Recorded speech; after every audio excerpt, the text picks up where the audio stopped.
নমস্কার, আমি জাহিরুল। শুরু করছি উত্তরের সংবাদ। আজকের বিশেষ বিশেষ সংবাদ হলো জলপাইগুড়ির এক ইংরেজি মাধ্যম বিদ্যালয়ে এক অষ্টম শ্রেণীর ছাত্রীকে তার সহপাঠী দ্বারা শ্লীলতাহানির অভিযোগ উঠল। ঘটনার তদন্ত শুরু করেছে পুলিশ।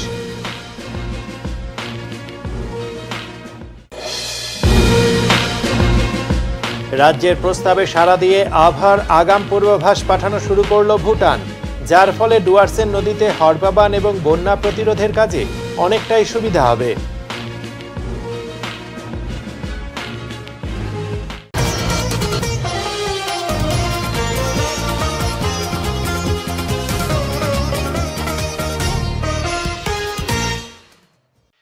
ইংরেজি মাধ্যম স্কুলের অষ্টম শ্রেণীর এক ছাত্রীর শ্লীলতাহানির অভিযোগকে ঘিরে চাঞ্চল্য ছড়ালো জলপাইগুড়িতে। ঘটনার তদন্ত শুরু করেছে পুলিশ। এবার জলপাইগুড়ি শহর সংলগ্ন একটি নামী ইংরেজি মাধ্যম স্কুলে এমনই ঘটনার অভিযোগ উঠল। অষ্টম শ্রেণীতে পড়া এক ছাত্রীর অভিযোগ, ক্লাসরুমেই তার সহপাঠী ছাত্র তাকে শ্লীলতাহানি করে। অভিযোগ উঠেছে স্কুল কর্তৃপক্ষের ভূমিকা নিয়েও। ছাত্রীর পরিবারের অভিযোগ, ঘটনার কথা স্কুল কর্তৃপক্ষকে জানানো হলেও তারা কোনো দৃশ্যমান পদক্ষেপ না নিয়ে উল্টে ঘটনাটি চেপে দেওয়ার চেষ্টা করে। শুধু তাই নয়, অভিযোগকারিণী ছাত্রী ও তার পরিবারকে মানসিকভাবে চাপে ফেলা হয়। গোটা ঘটনা যাতে প্রকাশ না ঘটে তার জন্য নানাভাবে চাপ সৃষ্টি করা হয় বলে অভিযোগ ওই পরিবারের। যদিও ওই স্কুল কর্তৃপক্ষের সাথে যোগাযোগ করার চেষ্টা করা হলেও এই খবর লেখা পর্যন্ত এ বিষয়ে তাদের কোনো প্রতিক্রিয়া মেলেনি। অসহায় পরিবার এরপর চাইল্ড ওয়েলফেয়ার কমিটি এবং জেলা পুলিশের দ্বারস্থ হয়। অভিযোগ জানানো হয় জেলা পুলিশ সুপারের দপ্তরে এবং জলপাইগুড়ি মহিলা থানাতেও। ইতিমধ্যেই পুলিশ ঘটনার তদন্ত শুরু করেছে। জলপাইগুড়ি জেলা পুলিশ সুপার খণ্ডবাহলে উমেশ গণপত জানান, ছাত্রীর পরিবারের অভিযোগের ভিত্তিতে একটি কেস রেজিস্টার করা হচ্ছে। প্রয়োজনীয় তদন্ত শুরু হয়েছে। এদিকে চাইল্ড ওয়েলফেয়ার কমিটির পক্ষ থেকেও গোটা ঘটনাটির পৃথক তদন্ত শুরু হয়েছে। ছাত্রীর পরিবার জানিয়েছে, তারা শুধু নিজেদের মেয়ের জন্য নয়, অন্যান্য ছাত্রীদের নিরাপত্তার কথা ভেবেই এই পদক্ষেপ নিয়েছে। তাদের স্পষ্ট বক্তব্য, স্কুলের মতো শিক্ষা প্রতিষ্ঠানে কোনো মেয়ের সঙ্গে এমন ঘটনা যেন আর না ঘটে, তার জন্য প্রশাসনের কড়া পদক্ষেপ চাই। একই সঙ্গে আমাদের মেয়েরও যাতে সুবিচার হয় সেটাও নিশ্চিত করতে হবে। এখন ওই পরিবার চেয়ে আছে প্রশাসন ও শিশু সুরক্ষা দপ্তর যৌথভাবে কতটা দ্রুত কার্যকর পদক্ষেপ নেয়। সে আমাকে কন্টিনিউয়াসলি বাজে বাজে কথা জিজ্ঞেস করছিল, যেটা একদমই ক্লাসের মধ্যে জিজ্ঞেস করার কথাই না। আর তারপরে বারবার চেষ্টা করছিল আমাকে বাজেভাবে টাচ করার, মানে আমার প্রাইভেট পার্সে টাচ করার চেষ্টা করছিল বারবার করে। আর যখনই আমি কমপ্লেন করতে যাই তখন আমাকে বারবার আমার যাতে কমপ্লেন না করি আমি হাত মুচকে দেওয়ার চেষ্টা করছিল, স্কার্ট ধরে টানার চেষ্টা করছিল যাতে আমি ভয় পেয়ে কমপ্লেনটা না করি। ইভেন আমাকে হুমকিও দিয়েছিল যদি আমি কমপ্লেন করি তাহলে স্কুলের শেষে যেখানে টিচার্সদের অথরিটি থাকবে না সেখানে গিয়ে আমার থেকে এমন রিভেঞ্জ নেবে যে যাতে আমি কমপ্লেনটা যে করেছি আমি যাতে রিগ্রেট করি। ব্ল্যাকমেলটাও করেছিল আর কন্টিনিউয়াসলি আমাকে বাজেভাবে টাচ করে যাচ্ছিল, বাজে কথা বলে যাচ্ছিল। আমি বারবার না করার পরেও মানে কোনো কথাই শুনছিল না আমার। ঘটনার পরে যখন স্কুলে গেলাম তখন ওই ছেলেটার মধ্যে কোনোই চেঞ্জেস ছিল না। ছেলেটা তখন আমাকে বাজেভাবে দেখে যাচ্ছিল।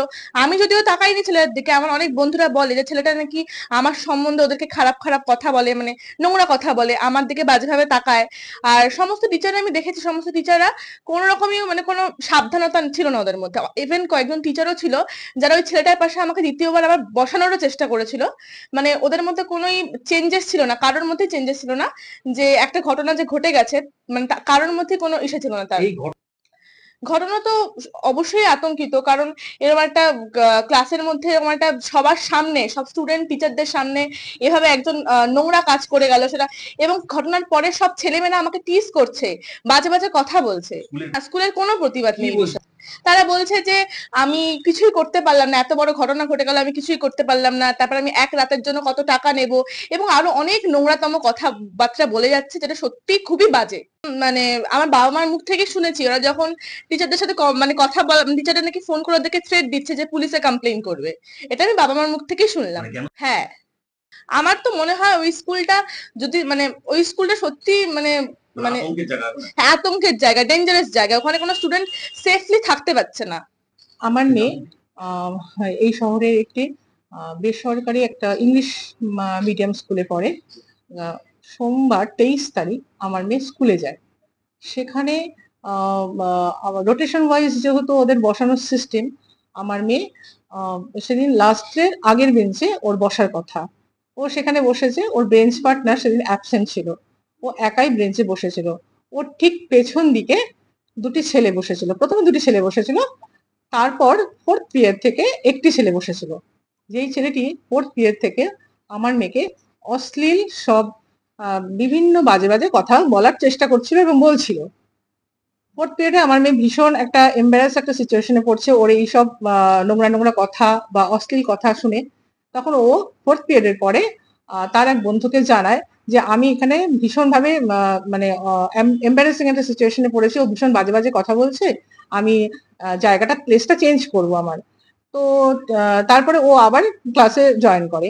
ফিফথ পিরিয়ড যখন শুরু হয় তখন আমার মেয়ে ক্লাস চলাকালীন টিচার্সের প্রেজেন্সে আমার মেয়ে ওই ছেলেটি তখন আমার মেয়েকে উত্ত্যক্ত করতে থাকে বিভিন্ন ভাবে, তার বডিতে বিভিন্ন রকম টাচ করার চেষ্টা করে, অশ্লীল কথাবার্তা বলে এবং তার বিভিন্ন রকম ভাবে তাকে টাচ করার চেষ্টা করে এবং লাস্টে গিয়ে হঠাৎ করে আমার মেয়ের আপার যে ইনার পার্টে সে ব্যাডলি টাচ করে। সেখানে আমার মেয়ে যখনই সেই সিচুয়েশনটা ফেস করে, সে দাঁড়িয়ে তার টিচারকে যেই বলতে যায়, তখন ছেলেটি পেছন দিয়ে আমার মেয়ের হাত মোচকে দেয় এবং স্কার্ট টেনে ধরে বলে যে তুই যদি টিচারকে কমপ্লেন করিস তাহলে অথরিটির বাইরে গিয়ে বা স্কুলের বাইরে গিয়ে তোকে আমি অ্যাগ্রেসিভ একটা রিভেঞ্জ নেব, তুই একদম বলতে পারবি না, তুই মুখ বন্ধ করে রাখ। এবার যখন মঙ্গলবার যখন আমার মেয়ে ভয়ঙ্কর ভাবে টিজের শিকার হয়, তখন ও কোনো কিছু প্রবলেম হয়, ও তখন ক্লাস টিচারকে ও কিছু বলতে যায়, ক্লাস টিচার তখন তার সাথে মিসবিহেভ করে। তারপর বুধবার ও প্রচন্ড পরিমাণে মেন্টালি আপসেট হয়, বুধবারে স্কুলে একদম যেতে পারেনি। বৃহস্পতিবার সকালবেলা উঠে আমি মেয়েকে আবার জিজ্ঞেস করেছি তুমি কি স্কুলে যেতে চাও, তখন ও বলেছে ঠিক আছে 2-1 দিন দেখি, না হলে দেখছি আর 2-1 দিন দেখি কিভাবে কি ম্যানেজ করা, মানে কিভাবে আমি ইয়ে করি, অ্যাডজাস্ট করি। হ্যাঁ, তারপর বৃহস্পতিবার যখন আমার মেয়ে স্কুলে যায়, দেখা যাচ্ছে টিচিং এর মাত্রা তো আছেই, তারপর 6 পিরিয়ডে যখন হিন্দি ক্লাস চলছে, হিন্দি ক্লাসের টিচার তখন ওকে কথা বলার অভিযোগ এনে, ওর বিরুদ্ধে কথা বলার অভিযোগ এনে ওকে যেই ছেলেটির বিরুদ্ধে আমার অ্যালিগেশন আছে সেই ছেলেটির পাশে কিছু টাইমিং এর জন্য ওকে বেঞ্চে বসায় এই পানিশমেন্ট হিসাবে। হ্যাঁ, আজ আমার মেয়ে আজ প্রচন্ড মেন্টালি বিধ্বস্ত, প্রচন্ড ডিপ্রেসড, আমার মেয়ে প্রচন্ড অসুস্থ হয়ে পড়েছে। আজ আমরা উপায় না দেখে আজকে আমরা থানার দ্বারস্থ হলাম, বিচার ব্যবস্থার দ্বারস্থ হলাম। আমি চাই আমার মেয়ের মতো এরকম কন্ডিশন আর কোনো মেয়ের যেন না হয়, আমার মেয়ে একটা সুস্থ বিচার পাক, আমার মেয়ে মাথা উঁচু করে সম্মানের সাথে জীবনে যাতে এগিয়ে যেতে পারে। বেসরকারি স্কুলে একটা কমপ্লেন আমাদের কাছে এসছে যে তাকে শারীরিকভাবে এবং মানসিকভাবে অত্যাচার করা হয়েছে। কমপ্লেনটা কতখানি যুক্তিসঙ্গত এবং তার সত্যতা কতখানি এটা আমরা একটা ইনভেস্টিগেশনে দিয়েছি। ইনভেস্টিগেশনের রিপোর্ট এখনো আসেনি। ইনভেস্টিগেশনের রিপোর্ট আসলে তখন আমরা বুঝতে পারবো যে আদৌ কি হয়েছে। আইনে বিধান বলতে গেলে দুজনই তো বাচ্চা, মাইনর দুজনই, ক্লাস 8-এর দুজনে বাচ্চা। তো এখন যদি মেয়েটির বাড়ি থেকে যদি কোনো থানায় অভিযোগ করে, তাহলে তো বাচ্চাটিকে এই জুবিনাইল জাস্টিস বোর্ডের আন্ডারেই পুলিশ এনে প্রোডাকশন দেবে। আচ্ছা, তো সেক্ষেত্রে তার এগেনস্টে অবশ্যই পক্সো কেস তো লাগু হবেই। তো বাচ্চাদের আমরা জেনারেলি কাউন্সিলিং করে এগুলোকে আমরা ঠিকঠাক করার চেষ্টা করি। যেক্ষেত্রে পারি না সেক্ষেত্রে তো যদি সেই সময় অবশ্যই তদন্তে যদি সেগুলো বেরিয়ে আসে, যারা ধামাচাপা দিতে চাইছে অবশ্যই তাদের এগেনস্টে আইনের অবশ্যই পক্সো দিয়েই তো এটা শুরু হবে। আজ উল্টো রথে কয়েক হাজার মানুষ ভিড় করলেন রথ দর্শন ও রথের দড়ি টানবার জন্য। আজ উল্টো রথ। জলপাইগুড়ির গৌড়ীয় মঠের শ্রী শ্রী রথযাত্রা উপলক্ষে মাসির বাড়ি যোগমায়া কালীবাড়ি থেকে নিজের বাড়ি অর্থাৎ গৌড়ীয় মঠে আবার ফিরে যাবেন জগন্নাথ দেব।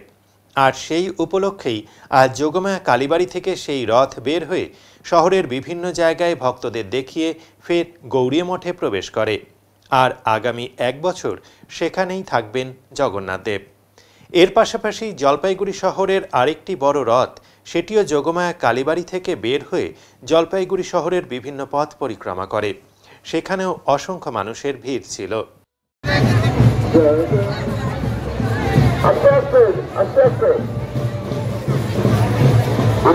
চলুন, তাড়াহুড়ো করবেন না।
অবশেষে রাজ্যের সেচ দপ্তরের প্রস্তাবে সাড়া দিয়ে আবহাওয়ার আগাম পূর্বাভাস পাঠানো শুরু করলো ভুটান।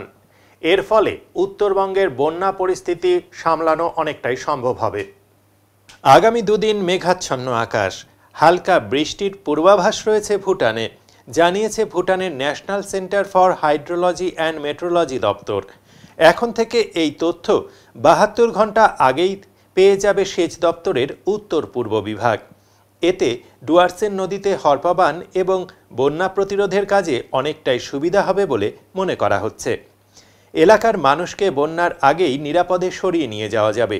ডুয়ার্সের বন্যা মোকাবিলায় ইন্দো ভুটান নদী কমিশন নিয়ে সরব রাজ্য। নীতি আয়োগের বৈঠক সহ একাধিক বৈঠকে এই নিয়ে প্রশ্ন তুলেছেন মুখ্যমন্ত্রী। প্রশাসনিক স্তরেও এই নিয়ে ভুটানের সঙ্গে আলোচনা চলছিল। অবশেষে সেচ দপ্তরের প্রস্তাবে সাড়া দিয়ে আবহাওয়ার আগাম পূর্বাভাস পাঠানো শুরু করল ভুটান। এতে ডুয়ার্সের বন্যা প্রতিরোধের কাজে অনেকটাই সুবিধা হবে বলে মনে করছে সেচ দপ্তর। ভুটান থেকে নেমে আসা ডুয়ার্সের ওপর দিয়ে বয়ে গিয়েছে ৭৪টি নদী। জলঢাকা, ডায়না, পানাবাসরা, রেতি, সুকৃতি, শঙ্কর সহ এই ৭১টি নদীর বেশিরভাগটাই ডুয়ার্সের আলিপুরদুয়ার অংশের মধ্য দিয়ে বয়ে গিয়েছে। এর ফলে প্রায় প্রতি বছর ভুটানে ভারী বৃষ্টি হলেই বন্যা পরিস্থিতির উদ্ভব হয় ডুয়ার্সে। এতদিন বৃষ্টির পূর্বাভাস না পাওয়ায় পরিস্থিতি মোকাবিলায় যথেষ্টই বেগ পেতে হতো। ডুয়ার্স অংশে বন্যা প্রতিরোধে ইন্দো ভুটান নদী কমিশন গঠনের প্রস্তাবের পাশাপাশি ভুটানের কাছ থেকে বৃষ্টিপাতের আগাম পূর্বাভাস চেয়ে আলোচনা চালিয়ে যাচ্ছিল রাজ্য।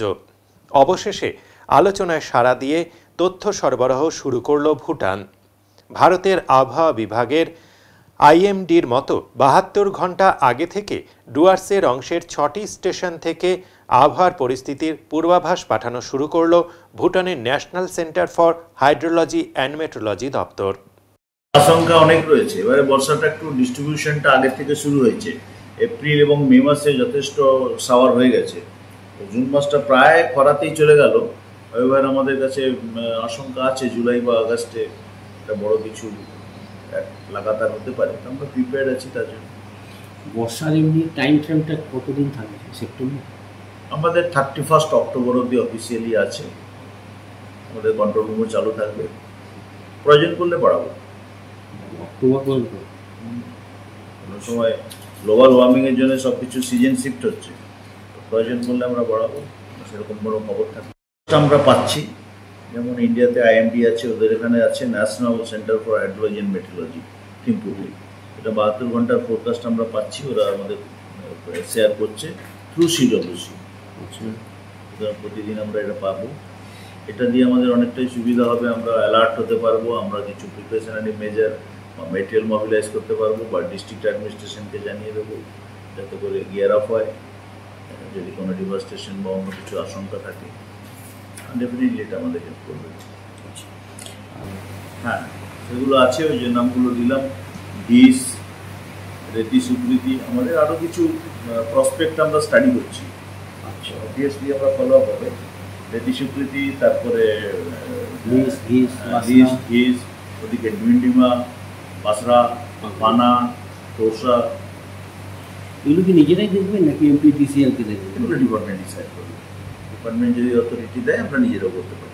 পরিষ্কার পরিচ্ছন্নতার দিশায় সবুজ গ্রাম হল কালিম্পং জেলার এক মনোরম গ্রাম পাবং। জেলার এক নতুন মাইলফলক হিসেবে কালিম্পং ব্লক 1-এর অন্তর্গত পাবং গ্রামকে পরিষ্কার ও সবুজ গ্রাম হিসেবে ঘোষণা করা হয়।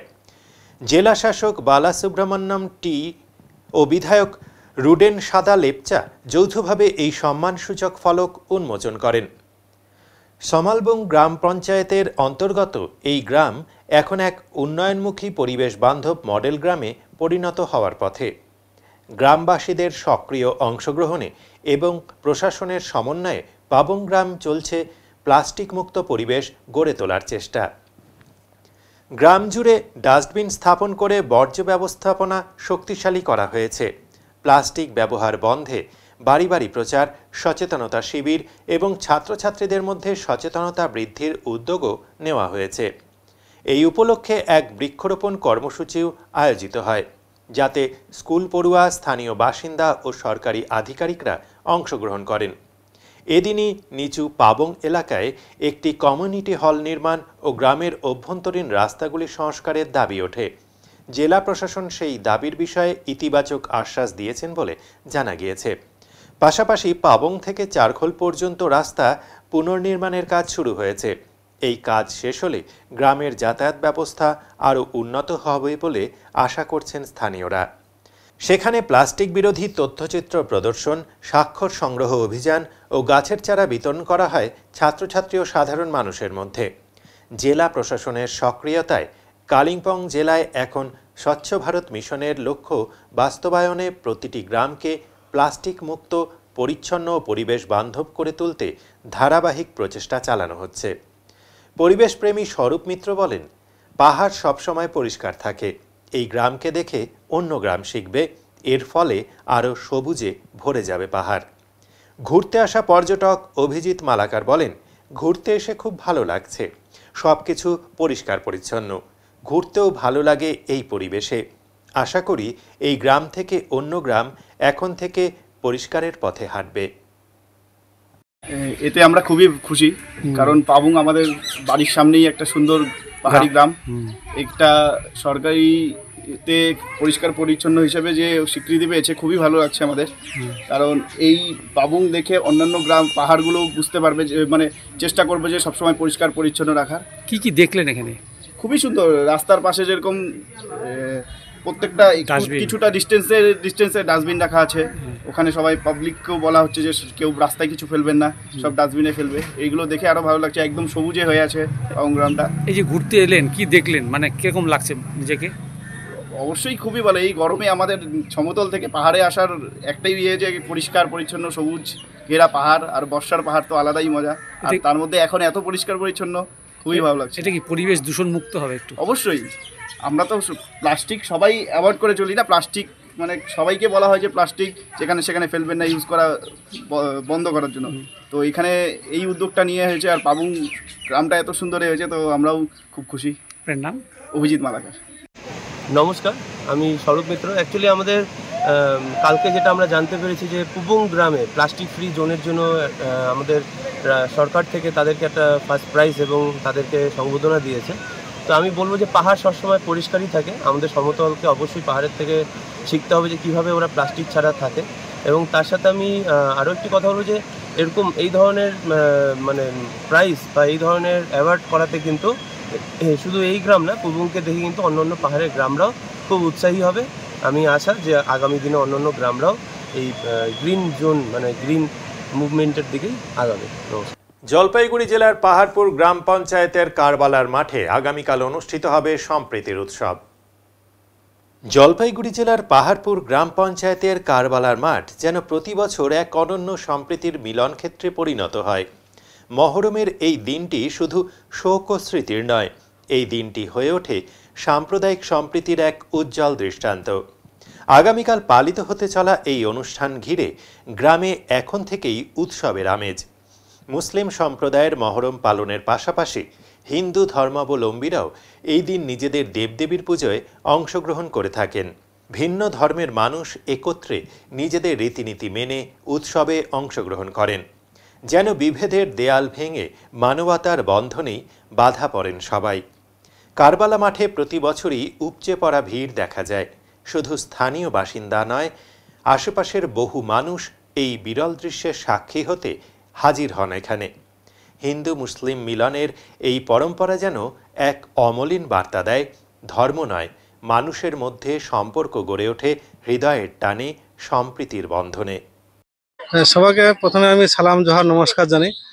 আমি ছোট থেকে দেখে আসি এই জায়গাটা একটা আমাদের সম্প্রীতির বার্তা গোটা জলপাইগুড়ি সব পশ্চিমবঙ্গে আমরা ছড়াই দিই। এখানে আমরা যেমন যারা মুসলিম সম্প্রদায়ের মানুষ আছেন তারা যেমন এখানে লাঠি খেলার মাধ্যমে সেই দিনটাকে মহরমের মাধ্যমে দিনটাকে উদযাপন করেন। তার পাশাপাশি আমাদের যে হিন্দু সম্প্রদায়ের মায়েরা ভাইরা আছেন তারাও এখানে পূজা করেন, গ্রাম পূজা আছে তাদের এখানে ঠাকুর আপনারা দেখবেন এখানে তাদের একটা দেবতা স্থান আছে, সেখানে তারা প্রতিনিয়ত পূজা করেন। আজকের দিনে কালকের দিনটা বিশেষ করে তারা পূজা করেন, এখানে পূজা করে তারা ওদের যে তারা মনসা করে তার যে মনস্কামনাগুলো আছে তারা এখানে তারা হয়তো তাদের সেই মনস্কামনা হয়তো তারা সিদ্ধি লাভ করার জন্য তারা প্রতি বছর এখানে তারা পূজাটা করে আর কি। আমরা ছোট থেকে দেখে আসছি, আমরা জানি না, আমাদের শুনছি বাড়িতে মা বাবাদের কাছ থেকে যেটা কতদিন ধরে হয়ে আসতেছে, আমরা এখনো কেউ সঠিকটা বলতে পারছি না, যুগ যুগান্তর ধরে হয়ে আসছে। প্রথম থেকে একই রকম আমরা হিন্দু মুসলিম এখানে কোনো ভেদাভেদ নাই। আপনারা আসলে দেখবেন হিন্দু মুসলিম কোনো ভেদাভেদ নেই, সবাই মিলেমিশে। আর যারা হিন্দু মায়ের বোন ওইদিকে পুজো দিচ্ছে, উলুধ্বনি দিচ্ছে, আমরা এদিকে যারা আমাদের মুসলিম সম্প্রদায় ঘোড়া আনছে, তাজিয়া যেটা আমরা বলি, তারা এখানে দিয়ে তারা তাদের মনের যে বাসনা কামনা তারা উপরওয়ালার কাছে যাচ্ছে। আমাদের হিন্দু মায়ের ভাই যারা আছে, মায়েরা বোনেরা ভাইরা, ওরা ওনার ভগবানের কাছে যাচ্ছে। সবাই মিলেমিশে একসঙ্গে একটা আমরা এখান থেকে একটা সুন্দর, আমরা সারা ভারতবর্ষের কথায় কি হচ্ছে আমরা জানি না, কিন্তু আমাদের জলপাইগুড়ি ডিস্ট্রিক্টে আমাদের পাহাড়পুর অঞ্চলের এই প্রেমগঞ্জ প্রাইমারি স্কুলের মাঠে যেটা আমরা কারবালার মাঠ বলে থাকি, এখানে আমরা সবাই মিলেমিশে ওদিনকে আমরা একাকার হয়ে যাই। হিন্দু মুসলিমের মধ্যে আমাদের কোনো ভেদাভেদ নেই। আপনারা আসলে বুঝতে পারবেন না যে কে হিন্দু কে মুসলিম, সবাই মিলে আমরা একসঙ্গে এই দিনটাকে খুব সুন্দরভাবে উদযাপন করি। হ্যাঁ, কালকে মহরম। আপনারা কি করেন এদের পাশাপাশি? আমরাও মনে করি না গ্রাম পূজা খেতে করি, ওইখানে খেতে খাজা পাওয়ার জন্য আমরাও খেতে ধূপ মম প্রদীপ জ্বালাই এবং ওইখানেও পূজা পার্বণ করি। কেন করেন? এইটা পূর্বাপুরুষ করে আসতেছি বা দেখে আসতেছি যে এখানে কারবালার মাঠ বা আমাদের হিন্দু সমাজের মনে কোনো গ্রাম ঠাকুর আছে, সেই জন্য আর কি পূজা পার্বণ করতে হয়। হ্যাঁ, কেমন লাগে যে সবাই আপনারা দুই ধর্মের মানুষ একত্রিত হয়ে? না, খুব সুন্দর লাগে। ফের টয় ট্রেনে লাইনচ্যুত হওয়ার ঘটনা ঘটল। রংটংয়ের কাছে এই ঘটনা ঘটে। আজ নিউ জলপাইগুড়ি থেকে দার্জিলিং যাওয়ার পথে ফের একবার লাইনচ্যুত হলো টয় ট্রেন। শিলিগুড়ি থেকে রওনা দেবার প্রায় 1 ঘন্টা পরে রংটং স্টেশনের কাছে একটি এসি কোচ লাইনচ্যুত হয়। ট্রেনে বহু পর্যটক ছিলেন, তবে সৌভাগ্যবশত এই দুর্ঘটনায় কোনো হতাহত হয়নি। সকল যাত্রী নিরাপদে রয়েছেন। রেলকর্মীদের তৎপরতায় লাইনচ্যুত কোচটিকে দ্রুত লাইনে ফিরিয়ে আনা হয় এবং এরপর ট্রেন ফের রওনা দেয় দার্জিলিংয়ের উদ্দেশ্যে।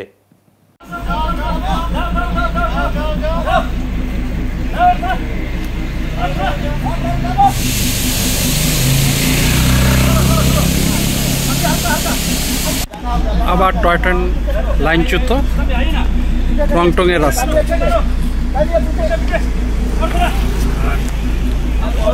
রংটংয়ের রাস্তায় আবার ট্রেন লাইনচ্যুত।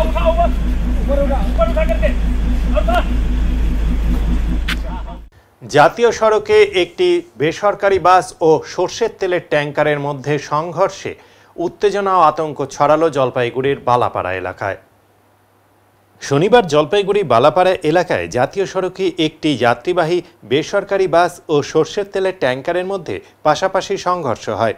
ঘটনার জেরে এলাকায় উত্তেজনা আতঙ্ক ছড়ালেও সৌভাগ্যবশত বড়সড় দুর্ঘটনার হাত থেকে রক্ষা পান বাসে থাকা ৩২ জন যাত্রী। তারা সকলেই সুরক্ষিত আছেন বলে জানা গিয়েছে। পুলিশ সূত্রে জানা গিয়েছে, আসাম থেকে ছেড়ে আসা বাসটি শিলিগুড়ির দিকে যাচ্ছিল। একই দিক থেকে আসছিল দিল্লিগামী একটি সরষের তেলের ট্যাঙ্কার। বালাপাড়া এলাকায় জাতীয় সড়কের পাশে রাস্তার কাজ চলছিল। স্থানীয়দের দাবি, সে সময় বাসটি তেলের ট্যাঙ্কারকে ওভারটেক করার চেষ্টা করলে ট্যাঙ্কারটি হঠাৎ বাঁ দিকে সরে এসে ধাক্কা মারে। এর জেরেই সংঘর্ষ হয় দুটি গাড়ির মধ্যে। ঘটনার খবর পেয়ে সঙ্গে সঙ্গে ঘটনাস্থলে পৌঁছয় জলপাইগুড়ি কোতোয়ালি থানার ও ট্রাফিক পুলিশ। তবে দুর্ঘটনা নিয়ে বাস ও ট্যাঙ্কারের চালক এবং কর্মীদের মধ্যে দোষারোপ শুরু হয়। স্থানীয় বাসিন্দাদের অনেকেই বাস চালকের অসাবধানতাকেই দায়ী করেছেন। ঘটনার তদন্ত শুরু করেছে জলপাইগুড়ি কোতোয়ালি থানার পুলিশ। তবে এই ঘটনায় কারো আহত হওয়ার খবর না থাকায় স্বস্তির নিঃশ্বাস ফেলেছেন সকলে। तो ये गाड़ी आगे आगे आया ना, इंडिकेटर दिया, हम लोग के पीछे पीछे था तो आके उसने हम लोग से क्रॉस हुआ, वो भी हम लोग आगे था, उसने आके बाया चपा दिया, ना इंडिकेटर दिया ना कुछ भी दिया। तो हम लोग कहाँ करे, हमने बाया चपा दिया, वही फंस गया, उसने पूरा चपा दिया। देखिए हम आगे बैठ के रखा था। अरे हम लोग सिलीगुड़ी जा रहे हैं। हम लोग बोमला से है, सिलीगुड़ी जा रहे हैं। किसका कोई नुकसान हुआ क्या? पैसेंजर का कोई नुकसान तो नहीं हुआ है। आपका नाम भैया? मेरा नाम সাজিবুল হোসেন। আসামে কি করে হলো মানে আমাদের গাড়িটা লেফট সাইডে সাইড নিয়ে আসতেছিল, আসাতে ইনি কি করলো, এই গাড়িটা একদম পুরো বায়ে কেটে দিছে। এখন তো আমাদের প্যাসেঞ্জার বাস, আমরা তো নিচে নামাতে পারি না, আমরা ব্রেক মারছি, ওই ব্রেকই মারে না। দেখেন না গাড়ির অবস্থা কিরকম হয়েছে। আপনারা কি কোন দিকে যাচ্ছেন? আমি শিলিগুড়ি যাচ্ছি। আসাম। কতগুলো যাত্রী ছিল আপনার? আমাদের গাড়ির মধ্যে যাত্রী আছে 32 জন। না, কারো কোনো ক্ষয়ক্ষতি হয় নাই, সবাই ভালো আছে। কিন্তু গাড়ি একদম দেখেন গাড়ি কি অবস্থা। না, রাস্তার কাজ, আমরা যখন গাড়ি ওভারটেক করছিলাম তখন গাড়ি কাজ ছিল না, এরকমই ছিল। আর ওই লাল বেরিয়াটা যে ওটা ভিতরে ছিল। আর ওই ড্রাইভার তো বলছে কাজ হচ্ছে না, না না, কাজ তো ওইটা ধরুন বেরিয়ার লাগায় রাখছে, এখন সবাই ভাববে যে কাজ করতেছে। হ্যাঁ, এখন কাজ তো করতেছে না, কাজ করতেছে। আমার নাম হাফিজ উদ্দিন। 2 वर्षन था, रास्ता बंद था, हमने बायां था, हमारा गाड़ी आगे चल रहा था और ये पीछे से बायां से पास लिया जबरदस्ती। आपका गाड़ी कौन सा था? हमारा टैंकर था। आप कौन साइड में थे? हम बायां साइड में था। आप रास्ता बंद था? दायां बायां रास्ता बंद था, काम चल रहा था। फिर क्या हुआ? तो इसने पीछे से लाके मार दिया। कौन सा गाड़ी था वो? बस टूरिस्ट। हाँ।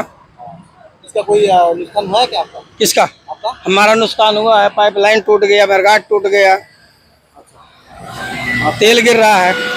हाँ, पाइप टूट गया। क्या तेल है यहाँ पे? सरसों तेल। कहाँ से आ रहा है आप? आ रहा है गुवाहाटी से। कहाँ जा रहा है? दिल्ली जाएंगे। आपका नाम है? कल्पनाथ। पुलिस आया? पुलिस अभी नहीं आया, पुलिस आने আমরা ওই জায়গায় কাজ করছিলাম। কি দেখলো? ট্যাঙ্কারটা আসলো, আসার পর এদিকে ঢুকালো গাড়িটা এই সাইডে, তারপর বাসটা ঢুকাই দিয়েছে। বাসটা পিছনে ছিল। হ্যাঁ, মানে বাসটা ঢুকাই দিয়েছে এদিকে। এদিকে বন্ধ ছিল না, ওইদিকে বন্ধ ছিল। হ্যাঁ, ওই পাশে বন্ধ ছিল। কার দোষ কি হতে পারে, মানে কি মনে হচ্ছে, কার গাফিলতি হতে পারে? মনে হচ্ছে তো বাসটারে দোষ। আপনারা এখানে ছিল? আমরা কাজ করছিলাম। কি কাজ করতেছিলেন? ওই যে কাটিং করছিলাম। কি নাম আপনার? প্রদীপ রায়। কোথায় বাড়ি আপনার? জটিলেশ্বর। উল্টো রথের দিন খুঁটি পুজো অনুষ্ঠিত হলো পান্ডাপাড়া সার্বজনীন দুর্গাপূজা কমিটির।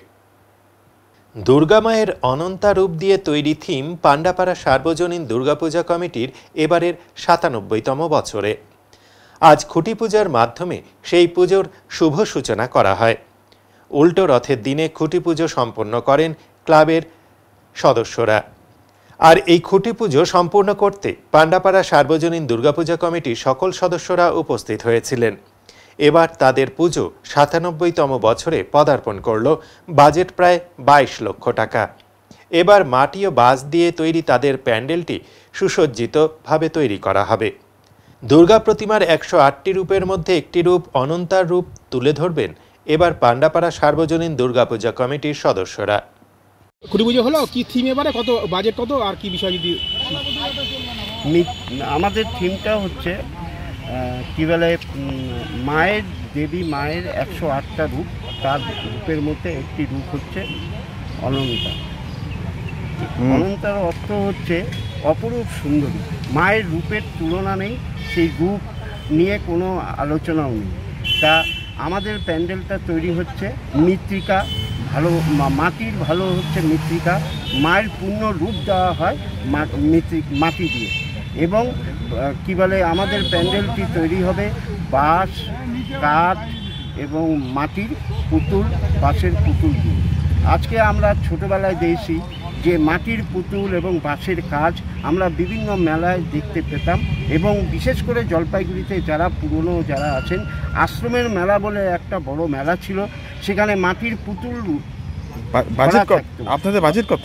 আমাদের বাজেট, এবং এইটা শেষ করে নেই, তাই এই সংস্কৃতিটাকে আমরা নবপ্রজন্মের কাছে আমাদের প্যান্ডেলের মাধ্যমে আমরা প্রকাশ করতে চাই এবং এই মেসেজ দিতে চাই যে মাটির জিনিস যে হারিয়ে যাচ্ছে সেই ইয়েটাকে আমরা ধরে রাখবার চেষ্টা করছি। আমাদের বাজেট হচ্ছে ২২ লক্ষ টাকা।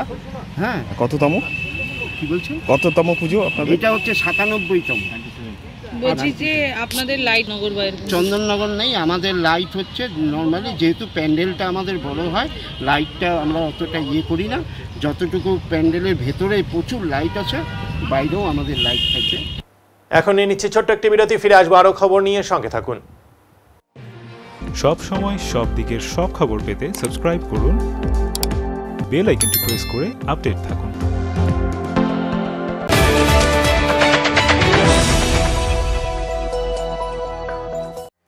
আগামী মাসের ১ তারিখ থেকে স্কিল নেস্ট নিয়ে এসেছে দারুণ এক অফার। থাকছে ১ মাসের ফ্রি ডেমো ক্লাস। আজ থেকে এ মাসের ৩০ তারিখ পর্যন্ত নাম নথিভুক্ত করা যাবে।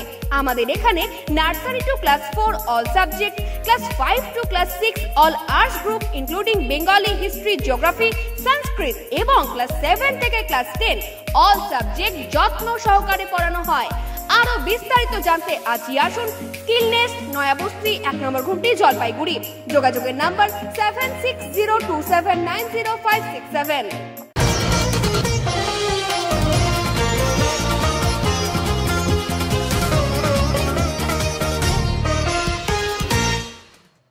জলপাইগুড়ি পৌরসভার ৭ নম্বর ওয়ার্ডের বাসিন্দাদের হাতে জগন্নাথ দেবের প্রসাদের প্যাকেট তুলে দিলেন জলপাইগুড়ি পৌরসভার চেয়ারপারসন পাপিয়া পাল। আজ জগন্নাথ দেবের প্রসাদ বিতরণ অনুষ্ঠানে উপস্থিত ছিলেন পাপিয়া পাল। এদিন তিনি তার ওয়ার্ডের সাধারণ মানুষের হাতে জগন্নাথ দেবের প্রসাদের প্যাকেট তুলে দেন। নবনির্মিত দীঘায় জগন্নাথ মন্দিরের প্রসাদ পেয়ে অনেকেই দারুণ খুশি হয়েছেন। আজ জলপাইগুড়ি পৌরসভার ৭ নম্বর ওয়ার্ডের বিভিন্ন জায়গায় সাধারণ মানুষের হাতে সেই প্রসাদের প্যাকেট তুলে দিলেন জলপাইগুড়ি পৌরসভার চেয়ারপারসন পাপিয়া পাল তথা ওয়ার্ডের কাউন্সিলর। তবে আজ সারা বাংলার মানুষ আবেগে আপ্লুত, এবং আমাদের সেই সঙ্গে আমাদের মাননীয় মুখ্যমন্ত্রী মমতা বন্দ্যোপাধ্যায় দীঘায় সারা বাংলা জুড়ে যে মন্দির স্থাপত্যকে নিয়ে যে উন্মাদনা এবং এই ভক্তি ও আবেগ নিয়ে যে এই সপ্তাহব্যাপী রথযাত্রার উৎসব, এবং তিনি আজ তার রথযাত্রার সমাপ্তি হবে। আজকে মাসির বাড়ি থেকে প্রভু জগন্নাথকে তার নিজের বাড়িতে গমন করবেন, এবং হাজার হাজার মানুষ আজকে দীঘা থেকে শুরু করে সারা বাংলা জুড়ে হাজার হাজার মানুষ আবার রাস্তায় সমাগম হবে। এবং সেই পরিপ্রেক্ষিতে আমাদের যে দীঘায় আমাদের মাননীয় মুখ্যমন্ত্রী মমতা বন্দ্যোপাধ্যায় যে দীঘার প্রসাদ আজকে সারা বাংলা জুড়ে প্রতিটি ঘরে ঘরে তিনি পৌঁছে দেবার প্রয়াস নিয়েছেন, সেই প্রয়াসে সামিল আজকে রথযাত্রার এই বিদায় লগ্নে, এবং এই রথযাত্রার যে মাসির বাড়ি থেকে তিনি আজকে যাবেন সেই উৎসব উপলক্ষে আজকে কিছু প্রসাদ বিতরণের এই মুহূর্তে আজকে আমরা সকলে মিলে এখানে মিলিত হয়েছি। কেন্দ্রীয় সরকারের শ্রমিক স্বার্থ বিরোধী শ্রম কোড চালুর প্রতিবাদে দেশব্যাপী ধর্মঘটের ডাকে সারা জলপাইগুড়িরও বলে দাবি সিটু নেতার। কেন্দ্রীয় সরকার দেশের প্রচলিত 29টি শ্রম আইন বাতিল করে 4টি শ্রম কোডের নামে শ্রমজীবী মানুষের সমস্ত আইনি অধিকার কেড়ে নিতে উদ্যত হয়েছেন। ইতিমধ্যেই শ্রম কোড পার্লামেন্টে কোনো আলোচনা ছাড়াই পাশ করিয়ে নেওয়া হয়েছে 2019 এবং 20 সালে। শ্রমিকদের দেশব্যাপী লড়াই আন্দোলনের ফলে এখনও তা বাস্তবায়িত করা সম্ভব হচ্ছে না। দেশের কেন্দ্রীয় ট্রেড ইউনিয়ন, কৃষক সংগঠন, কর্মচারী সংগঠনের ধারাবাহিক আন্দোলনের মধ্য দিয়ে আইন বাতিলের যে পরিকল্পনা তার বিরুদ্ধে লড়াই করছেন। তবু কেন্দ্রীয় সরকার শ্রমিক স্বার্থ বিরোধী শ্রম কোড চালু করার উদ্যোগ গ্রহণ করেছেন। এর বিরুদ্ধে আগামী 9 জুলাই সারা দেশব্যাপী সাধারণ ধর্মঘটের আহ্বান করা হয়েছে। এই ধর্মঘটের সমর্থনে জেলা জুড়ে চলছে ব্যাপক প্রচার আন্দোলন।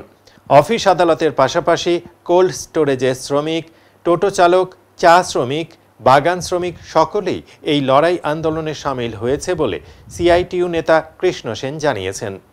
শ্রমিকরা 12 ঘন্টা 14 ঘন্টা যতক্ষণ ধরে মালিক মনে করবেন কাজ করাবেন, তার জন্য যে বাড়তি মজুরি সেটা দেবেন না, এবং হচ্ছে কাজের কোনো নিরাপত্তা নেই। যখন তখন কারখানা মনে করতে পারেন, যখন তখন হচ্ছে বন্ধ করে দিতে পারেন। আগে যে অধিকারটা তাদের সম্পূর্ণভাবে ছিল না। দ্বিতীয়ত হচ্ছে 14-20 জন শ্রমিক কাজ করলে এখন প্রভিডেন্ট ফান্ড দিতে বাধ্য, তখন এখন সেটা 39 জনকে নিয়ে গেছে। 39 জন যদি হয়ে যায় তাহলে মালিক প্রভিডেন্ট ফান্ড নাও দিতে পারে। তার মানে হচ্ছে ভারতবর্ষে 85% শ্রমিক তারা টোটাল শ্রম আইনের থেকে বাইরে চলে যাচ্ছে, তাদের কোনো অধিকার থাকছে না। তারা দাস শ্রমিকের মতন কাজ করবে। এই দাস শ্রমিকের আগে যে দাস প্রথা, সেইভাবে হচ্ছে সেটাকে আবার ফিরিয়ে আনার উদ্যোগ গ্রহণ করছে। 2 ঘন্টা 3 ঘন্টা 4 ঘন্টা 5 ঘন্টার কাজ তারা করবে। আপনারা দেখছেন গত মাইক্রোসফট কোম্পানি 6000 কর্মচারীকে বাদ দিয়ে দিল। সারা দেশে শ্রমিক ছাঁটাই চলছে। শ্রমিকদের ন্যূনতম যে অধিকার, সেই অধিকারগুলোকে তারা হচ্ছে হরণ করছে এই কেন্দ্রীয় সরকার। তার বিরুদ্ধে আমাদের ধর্মঘট আগামী 9 তারিখ শ্রমিক কর্মচারীরা ধর্মঘটে অংশগ্রহণ করবেন। আমাদের এখানকার শ্রমিকরাও তারাও ধর্মঘটে অংশগ্রহণ করবেন। আমাদের জেলার শ্রমিকরাও তারা হচ্ছে ধর্মঘটে অংশগ্রহণ করবেন। 9 জুলাই শ্রমিক সংগঠনের ডাকে সারা ভারত বন্ধের সমর্থনে টোটো মিছিল জলপাইগুড়িতে। শ্রমিক সংগঠনের ডাকে আগামী 9 জুলাই সারা ভারত জুড়ে বন্ধের ডাক দেওয়া হয়েছে। আর তারই সমর্থনে আজ জলপাইগুড়ি শহরের দিশারি মোড় থেকে একটি টোটোর মিছিল করা হয়েছিল। টোটোর মিছিলটি শতাধিক টোটো চালকেরা স্বতঃস্ফূর্তভাবে বন্ধের সমর্থনে মিছিল করে। মূলত আজকের এই মিছিলটি সিআইটিইউ অনুমোদিত টোটো ইউনিয়নের তরফে করা হয়েছিল। মিছিলটি দিশারি থেকে শুরু হয়ে উকিলপাড়া, কদমতলা, থানা মোড়, সমাজপাড়া হয়ে দিশারি মোড়ে শেষ হয়। বন্ধুগণ, সারা অস্বাভাবিক দ্রব্যমূল্য বৃদ্ধির বিরুদ্ধে, শ্রমিক স্বার্থ বিরোধী শ্রম কোড বাতিলের দাবিতে, টোটো চালকদের ওপর প্রতিদিন সরকারি জুলুমের বিরুদ্ধে রেজিস্ট্রেশন প্রক্রিয়া দ্রুত সম্পন্ন করার দাবি নিয়ে আগামী 9 জুলাই সারা ভারত সাধারণ ধর্মঘট। নেশাগ্রস্ত অবস্থায় বাইকের দৌরাত্ম্য জলপাইগুড়িতে। তাদের একজনকে ধরে ফেলে গণধোলাই দেওয়া হলো। জলপাইগুড়ি শহরে রাত হলেই বাড়ে বাইকের দৌরাত্ম্য, সাথে বাড়ে নেশাগ্রস্ত যুবকদের তাণ্ডব। এই এক ঘটনা ঘটল পান্ডাপাড়া এলাকায়। এদিন নেশাগ্রস্ত বাইক চালক ও তার আরেক সাথী নেশাগ্রস্ত অবস্থায় একটি টোটোকে আঘাত করে। টোটোর ভেতরে ছিল এক শিশুসহ অন্যান্যরা। বাইকের আঘাত করার ফলে টোটোটি উল্টে যায়। সাথে সাথে এলাকার মানুষজন ধরে ফেলে ওই নেশাগ্রস্ত যুবককে। একজন পালিয়ে যায়। বাকি একজনকে পেয়ে কিছুটা উত্তম মধ্যম দেয় মানুষজন। এরপর পুলিশ এসে সেই নেশাগ্রস্ত যুবককে আটক করে নিয়ে যায়। এই ঘটনায় কিছুটা সময়ের জন্য আতঙ্কের পরিবেশ তৈরি হয়েছিল ওই এলাকায়। কি হয়েছিল এখানে? এত ছেলেটা ট্যাবলেট খেয়ে প্রচন্ড জোরে বাইক চালাচ্ছিল, টোটোকে ডাইরেক্ট ধাক্কা মারছে। টোটোর মধ্যে প্যাসেঞ্জার ছিল, তার সাথে বাচ্চা ছিল। বাচ্চাটা নেশাগ্রস্ত অবস্থায় ছিল ছেলেটা। আর টোটোটা বাচ্চাটা মানে এখানেও কি নেশার তাণ্ডব শুরু হয়েছে? নেশা তাণ্ডব। ঠিকঠাক নিজের পরিচয়টাও ঠিকঠাক দিতে পারছে, শুধু বাড়িটা বলতে পারলো, তাও প্রপার অ্যাড্রেস কিনা ফুল অ্যাড্রেস কিনা জানতে পারছি না। আশেপাশে যারা ছিলেন তারাও বললেন যে এর আগেও অনেকবার এর সাথে যে বন্ধুটা ছিল অনেক দিন আগে এদেরকে মানে পার্কের মোড়ে অ্যাক্সিডেন্ট 2-3 দিন আগে পার্কের মোড়ে ওদেরকে অ্যাক্সিডেন্ট করেছে এরা, এরকম একটা ঘটনা ওরা ঘটিয়েছে। পুলিশের হাতে তুলে দিলেন? হ্যাঁ, আমরা পুলিশের হাতে তুলে দিলাম। তাকে অ্যাক্সিডেন্ট করলো তাদের পরিস্থিতি কেমন? বাচ্চাটাকে এখন নিয়ে যাওয়া হয়েছে, হসপিটালে পাঠানো হয়েছে ফার্স্ট ট্রিটমেন্টের জন্য। তো এখন আমরা ঠিকঠাক সেভাবে কিছু জানতে পারছি, কিন্তু বাচ্চাটা লেগেছে, খুব কান্নাকাটি করছিল, তো পাটা খুব ফুলে গেছে। ঠিক আছে, বলছি সন্ধ্যার পরেই জলপাইগুড়ি শহরে এরকম একটা বাইকের দৌড়ত্ব দেখা যায় এবং সারাদিন ধরেও চলে, কি বলবেন এই ঘটনাটা কীভাবে দেখছেন? এটা দেখুন, মানে ইয়াং জেনারেশনকে আমি একটাই কথা বলবো যে এরকম করে বাইকের স্পিড তুলে ফুটকি মারা, মজা করা, এটা কোনো জেনারেশন বা এটা কোনো সিস্টেম না। এটা একজনের জন্য গোটা সমাজটা খারাপ হচ্ছে। একজন এরকম করবে, তার জন্য ভুক্তভোগী আমরাও হব। আমি স্পেশালি আমি র্যাপিডোতে কাজ করি, তো আমাদের উপর একটা ব্যাড ইমপ্রেশন তৈরি হয়েছে যে আমরাও মানে সেরকমই, যে এরকম যে ঘটনাটা আজকে ঘটলো এরকম আমরা ওভার স্পিডিং করি। তাছাড়াও অনেকে বলে যে আমরা মানে আমার ইয়াং জেনারেশনের উপর একটা বাজে প্রভাব পড়ছে। বাড়ি ভেঙে দেওয়া হয়েছে, তবে পুজোর মতনই হবে বলে জানালেন উকিলপাড়া সার্বজনীন দুর্গাপূজা কমিটির পুজো উদ্যোক্তারা। উকিলপাড়া সার্বজনীন দুর্গাপূজা কমিটির ৭৪তম বছরে বাজেট ৫ লক্ষ টাকা। এবার যেখানে তাদের পুজো করা হয় সেখানে বিশাল আকৃতির বাড়ি পুরো ভেঙে দেওয়া হলেও সেখানেই পুজো হবে বলে পুজো কমিটির সভাপতি নির্মল ঘোষ দস্তিদার জানিয়েছেন। তিনি বলেন, বিগত বছরগুলোতে যেভাবে পুজো হয়েছে এবারও সেভাবেই পুজো হবে। এবছর দেখা গিয়েছে যেখানে পুজো করা হতো তার পাশেই পুরো বাড়িটি ভেঙে দেওয়া হয়েছে, কিন্তু তাদের পুজো যেভাবে হতো সেভাবেই হবে, এমনটাই তারা জানিয়েছেন। আজকের অনুষ্ঠানে উপস্থিত হয়েছিলেন পুজো কমিটির সভাপতি নির্মল ঘোষ দস্তিদার, সম্পাদক সুব্রত পাল সহ অন্যান্য সদস্যরা। আপনাদের এবার পূজা কি হচ্ছে একটু বলেন? কততম? উল্টো রথের দিন উকিলপাড়া সর্বজনীন দুর্গাপূজার উৎসব বারোয়ারি কমিটির পক্ষ থেকে আমরা আজকে খুঁটি পুজো করছি। মানে বার্তা দিচ্ছি যে যেরকমভাবে প্রত্যেক বছর ঐতিহ্যবাহী পুজোটা হয়ে থাকে সেভাবেই পুজো হবে।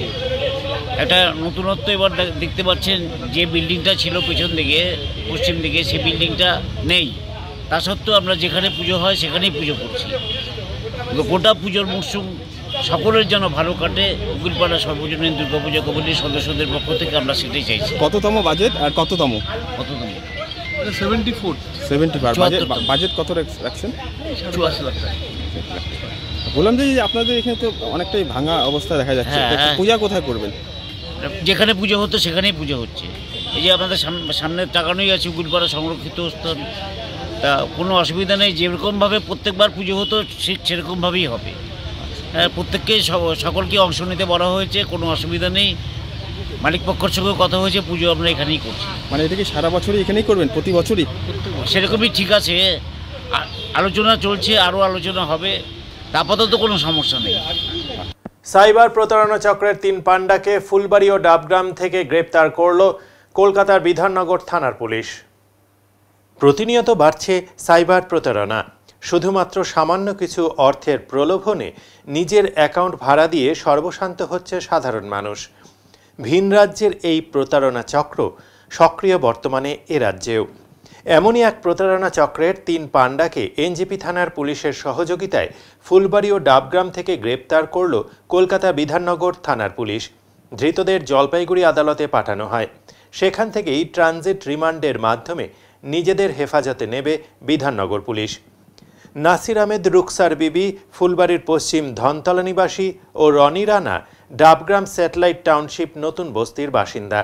সাইবার প্রতারণার দায়ে এই 3 অভিযুক্তকে গ্রেপ্তার করে পুলিশ।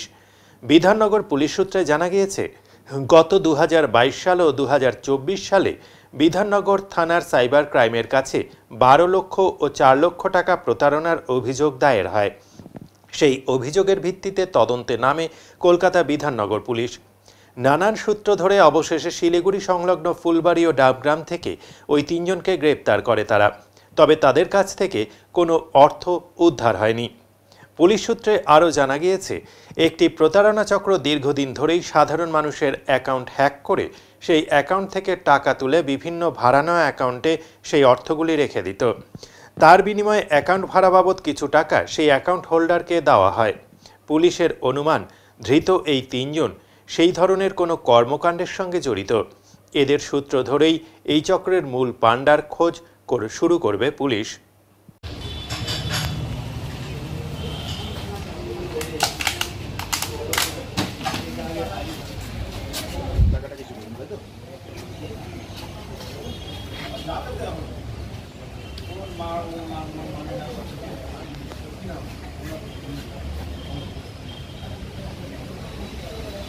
এই দুজন ছিল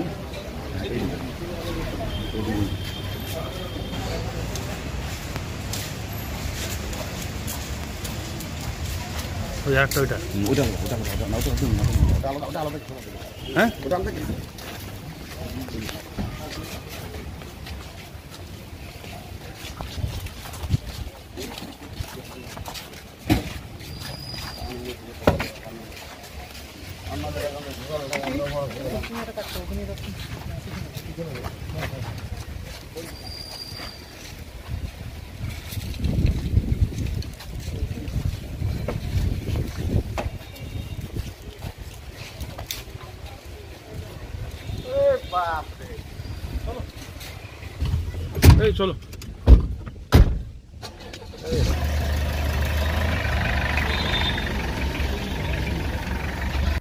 9 জুলাই শ্রমিক সংগঠনের ডাকে ভারত বন্ধের সমর্থনে শিলিগুড়িতে অনুষ্ঠিত হলো বিরাট মিছিল। 9 জুলাই সারা ভারত জুড়ে শ্রমজীবী মানুষেরা একযোগে বন্ধের ডাক দিয়েছে। এই ঐতিহাসিক আন্দোলনের মূল বার্তা একটাই, আমাদের ঘাম আমাদের শ্রমের মূল্য চাই। বন্ধের প্রেক্ষাপটে শিলিগুড়ির বাঘাযতীন পার্ক থেকে শুরু হয় বিরাট প্রতিবাদ মিছিল। বিভিন্ন সেক্টরের শ্রমিকরা এতে যোগ দেন এবং মিছিল গিয়ে থামে শহরের গুরুত্বপূর্ণ ভেনাস মোড়ে। সেখান থেকে সিওএমসি দপ্তরের দিকে অগ্রসর হন বিক্ষোভকারীরা। তাদের দাবি, মাসে মাত্র ৫,২৫০ টাকায় চলা সম্ভব নয়। অতিরিক্ত কাজের জন্য কোনো বাড়তি অর্থ নেই। শ্রমিকদের মর্যাদা এবং ন্যায্য সম্মান অস্বীকার করা হচ্ছে। একজন বিক্ষোভকারীর কথায়, কোটি কোটি টাকার কাজ আমাদের দিয়ে করানো হচ্ছে, অথচ আমাদের জীবনে ন্যূনতম প্রয়োজন মেটানোর মতো বেতনও দিচ্ছে না সরকার। আজকে আমাদের 9 জুলাই আমরা সারা ভারতবর্ষ জুড়ে বন্ধ ডেকেছি। সেই কারণে 2 নম্বর, আমাদের অতিরিক্ত কাজের জন্য অতিরিক্ত টাকা আমাদের দেয় না। ৫,২৫০ টাকা দিয়ে আমাদের কয়েক লাখ টাকার কাজ করিয়ে নিচ্ছে। হ্যাঁ, না, সরকার মনে করছে যে আমাদের নিচুতলার লোকদেরকে বিনা পয়সায় যদি কাজ করানো যায় তাহলে কাজ করিয়ে নিচ্ছে সরকার। সরকার বড় বড় জায়গায় বড় বড় নাম সাইনবোর্ডে টানাচ্ছে, আমাদেরকে টাকা দেয় না। আমাদের বাঘাযতীন পার্ক থেকে ভেনাস মোড় অবরোধ করে সিওএমএস দপ্তরে আমরা যাচ্ছি। আমার হচ্ছে পৌর স্বাস্থ্যকর্মী কন্ট্রাকচুয়াল ইউনিয়নের আমি প্রেসিডেন্ট সরস্বতী মুখার্জি। এখন নিয়ে নিচ্ছে ছোট্ট একটি বিরতি, ফিরে আসবো আরো খবর নিয়ে, সঙ্গে থাকুন। সব সময় সব দিকের সব খবর পেতে সাবস্ক্রাইব করুন, বেল আইকনটি প্রেস করে আপডেট থাকুন।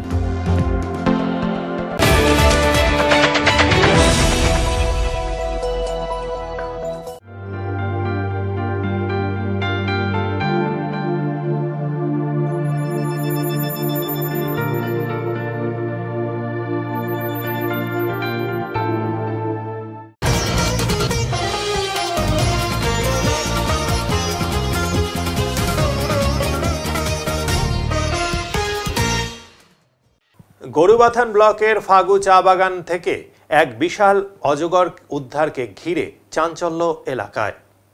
ডুয়ার্সের 2 চা বাগানে গতকাল উদ্ধার হয় 2টি অজগর। এবার বিশাল অজগর উদ্ধারে চাঞ্চল্য ছড়ালো কালিম্পং জেলার গরুবাথান ব্লকের ফাগু চা বাগানে।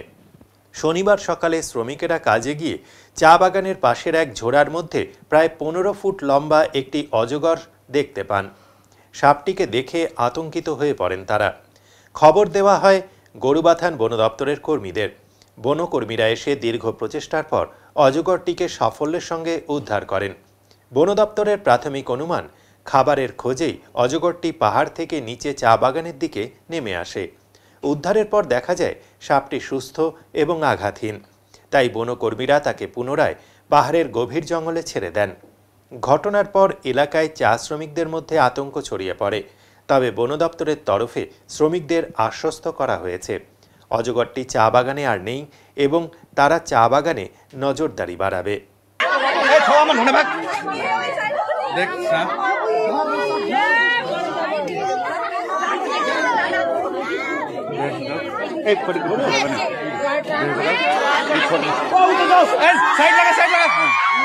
देख सकल ये छोटे नहीं के बहुत बड़का सांप है एक्चुअली ये देख सकते हो धरलेन फॉरेस्ट सालामन धरलेन देख सकबा देख देख देख कहे कि सांप ये अजगर एनाकोंडा है के देख सकल देखला होय देख लंबाई कितना है देख सकबा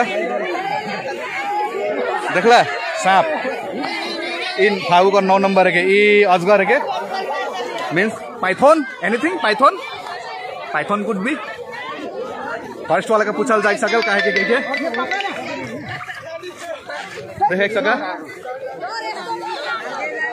देख सकल मल्ला এখন আবহাওয়ার খবর।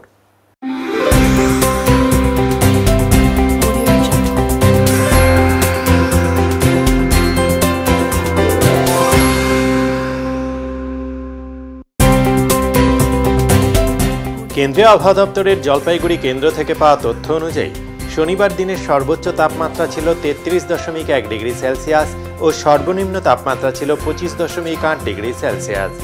গত 24 ঘন্টায় বৃষ্টি হয়েছে 1.6 মিলিমিটার। শেষ করবার আগে আজকের বিশেষ সংবাদ আরও একবার।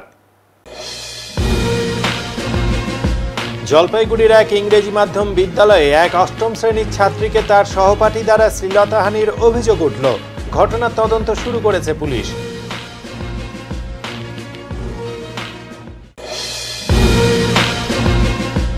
রাজ্যের প্রস্তাবে সাড়া দিয়ে আবহাওয়ার আগাম পূর্বাভাস পাঠানো শুরু করল ভুটান, যার ফলে ডুয়ার্সেন নদীতে হড়বাবান এবং বন্যা প্রতিরোধের কাজে অনেকটাই সুবিধা হবে।